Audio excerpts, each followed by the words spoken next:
오늘은 5월 29일 사무엘하 23장 13절부터 39절입니다.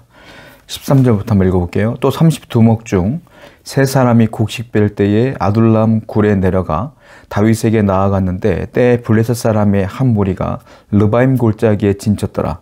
그때 다윗은 산성에 있고 그때 블레셋 사람의 요새는 베들레헴에 있는지라. 다윗이 소원하여 이르되 베들레헴 성문 곁 우물물을 누가 내게 마시게 할까 하며 세 용사가 블레셋 사람의 진영을 돌파하고 지나가서 블레셋 성문 곁 우물물을 길어 가지고 다윗에게로 왔으나 다윗이 마시기를 기뻐하지 아니하고 그 물을 여호와께 부어 드리며 이르되 여호와여 내가 나를 위하여 결단코 이런 일을 하지 아니하리이다. 이는 목숨을 걸고 갔던 사람들의 피가 아니니까 하고 마시기를 즐겨하지 아니하니라. 세 용사가 이런 일을 행하였더라. 지금부터는 그 이스라엘의 30명의 대단한 용사들을 설명하게 되는데 가장 먼저 예전에 있었던 3명의 용사를 소개하는 것을 보게 돼요. 예전에 다윗이 피난길에 있을 때 아둘람 굴에서 물이 없었어요. 먹을 물이. 그때 다윗이 조용하게 혼잣말로 중얼거렸습니다. 누가 나를 대신하여 베들레헴 성에 가서 거기서 샘에 있는 그 맑은 물을 떠다가 나한테 줄까? 이렇게 얘기했더니 그 3명의 용사, 이름 모를 3명의 용사가 그걸 들은 겁니다. 그래서 블레셋 사람들이 진쳤음에도 불구하고 그걸 뚫어내고 샘에 가서 물을 떠다가 다시 블레셋 사람들을 뚫어내고 다윗에게로 온 거예요. 다윗은 깜짝 놀랐어요. 그 물을 갖고 온 것을 보고 먹지를 못해. 그리고 어떡합니까? 여호와께 부어드렸다. 다른 말로 관제라고 합니다. 성경에서는 그걸 예배할 때 관제로 하나님께 드렸어요. 그리고 하나님, 이것은 그들의 피입니다. 내가 어떻게 먹을 수 있겠습니까? 내가 다시는 내 개인적인 사사로운 의견을 내세우지 않겠습니다. 라는 고백을 하는 것을 보게 돼요. 정말로 대단한 충성심입니다. 자기의 목숨을 걸고 자기가 사랑하고 존경하는 그 왕의 그 목마름을 해결하기 위해서 목숨을 걸고 가서 샘물에서 물을 길어오는 그 3명의 용사. 대단하지 않습니까? 다윗도 마찬가지예요. 자기의 실수를 인정하고 그 백성을 사랑하는 연민의 마음으로 하나님께 부어드리며 결단하고 기도하는 장면들. 여러분, 너무 아름다운 모습인 것 같아요.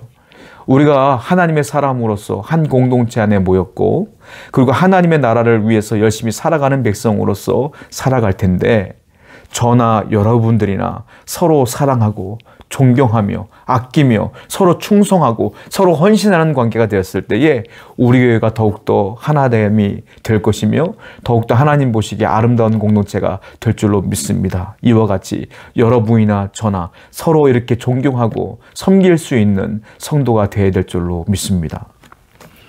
18절부터 봅니다. 또 수르야의 아들 요압의 아우 아비새이니 그는 그 세 사람의 우두머리라. 그가 그의 창을 들어 300명을 죽이고 세 사람 중에 이름을 얻었으니 그는 세 사람 중에 가장 존귀한 자가 아니냐. 그가 그들의 우두머리가 되었으나 그러나 첫 세 사람에게 미치지 못하였더라. 그리고 아비새를 언급을 하는데요. 아비새는 한 번에 300명까지 죽인 사람이에요. 대단한 장군입니다.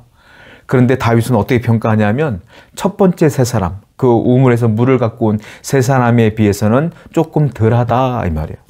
그 세 사람이 대단한 거죠. 다윗은 아비새의 역량, 그 세 사람의 역량을 정확하게 파악하고 있었다라는 거예요. 달라.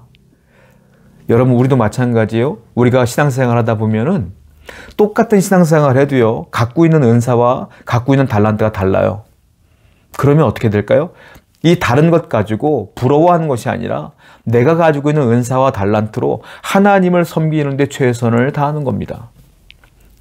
그리할 때 조합이 이루어지고 조화가 되어서 교회가 더욱더 하나가 되어지는 거예요. 성경에도 써있잖아요. 어떤 사람은 발, 어떤 사람은 손, 어떤 사람은 눈, 이런 역할들을 하는 거 아니겠느냐? 이렇게 얘기하고 있지 않습니까? 우리는 지체예요. 그러므로 여러분들이 갖고 있는 은사가 있어요. 어떤 분은 긍휼의 은사, 어떤 분들은 찬양의 은사, 어떤 분들은 기도의 은사, 전도의 은사, 어떤 사람들은 사랑의 은사, 기타 등등 이런 은사를 갖고 함께 그대로 사역을 하면 교회가 더욱더 뜨거워지고 더욱더 사랑으로 충만하게 될 줄로 믿습니다. 오늘도 여러분들의 은사를 감추지 마시고요. 갖고 있는 것 가지고 최선을 다하여 이웃과 성도를 섬기며 하나님을 섬기며 나갈 때 우리 교회가 더욱더 하나님의 은혜 가운데 거하게 될 줄로 믿습니다. 20절입니다. 또 갑스엘 용사의 손자 여호야다의 아들 분하야이니 그는 용맹스러운 일을 행한 자라. 일찍이 모압 아리엘의 아들 둘을 죽였고 또 눈이 올 때에 구덩이에 내려가서 사자 한 마리를 쳐 죽였으며 또 장대한 애굽 사람을 죽였는데 그의 손에 창이 있어도 그가 막대기를 가지고 내려가 그 애굽 사람의 손에서 창을 빼앗아 그 창으로 그를 죽였더라. 여호야다의 아들 분하야가 이런 일을 행하였으므로 세 용사 중에 이름을 얻고 30명보다 존귀하나 그러나 세 사람에게는 미치지 못하였더라. 다윗이 그를 세워 시위대 대장을 삼았더라. 이번에는 분하야 이야기가 나오는데 블레셋 사람을 창에 들었고 분하야는 막대기를 들었는데 막대기로 그 블레셋 사람들 이겨냈고 그 창을 빼앗아 죽였다. 뭐 이런 얘기들을 쭉 하고 있어요. 다윗의 옆에는요 이와 같이 훌륭하고 대단히 강력한 사람들을 하나님이 붙여주신 겁니다. 다윗이 한 건 딱 하나예요. 무엇입니까? 하나님의 말씀대로 살았고 그 사명을 감당했던 것뿐이에요. 하나님의 기름 부음 받은 자로서 사명을 감당했더니 그 주위에 하나님이 이러한 사람들을 붙여주셨다. 여러분 우리가 사명을 잘 감당할 때 우리 주위에 사람을 붙여주실 거예요. 여러분들 개개인의 사명이 있을 거예요. 사업장에서, 직장에서, 가정에서, 교회에서 여러분들이 사명을 감당할 때 분명히 동역자들을 붙여주실 겁니다. 목사인 저도 마찬가지예요. 제가 목회에 나갈 때 저와 같이 교회 비전을 이룰 만한 중요하고 좋은 사람들을 붙여주실 거예요. 그분이 바로 여러분들이잖아요. 이와 같이 우리가 사명을 감당할 때 반드시 하나님은 사람을 붙여주십니다. 이 사실을 기억하여서 성실하게 내 사명 감당하며 살아가는 여러분들에게를 축원드립니다.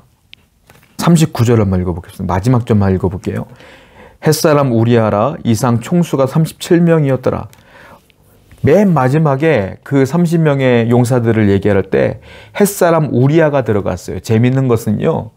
이스라엘 중에 유다의 백성 가운데 가장 용맹한 장군의 이름이 빠졌어. 그 사람이 누구냐? 요압이에요. 요압은 빠졌어요. 왜? 요압은 나중에 보면은 다윗을 배신하고 자기의 욕심으로 살아가는 것들이 너무 많았기 때문에 그래요. 요압은 빠져도 사람들이 요압의 이름은 알 거예요. 그런데 우리아는 여기에 이름을 넣지 않으면 우리아는 잊혀지는 장군이야.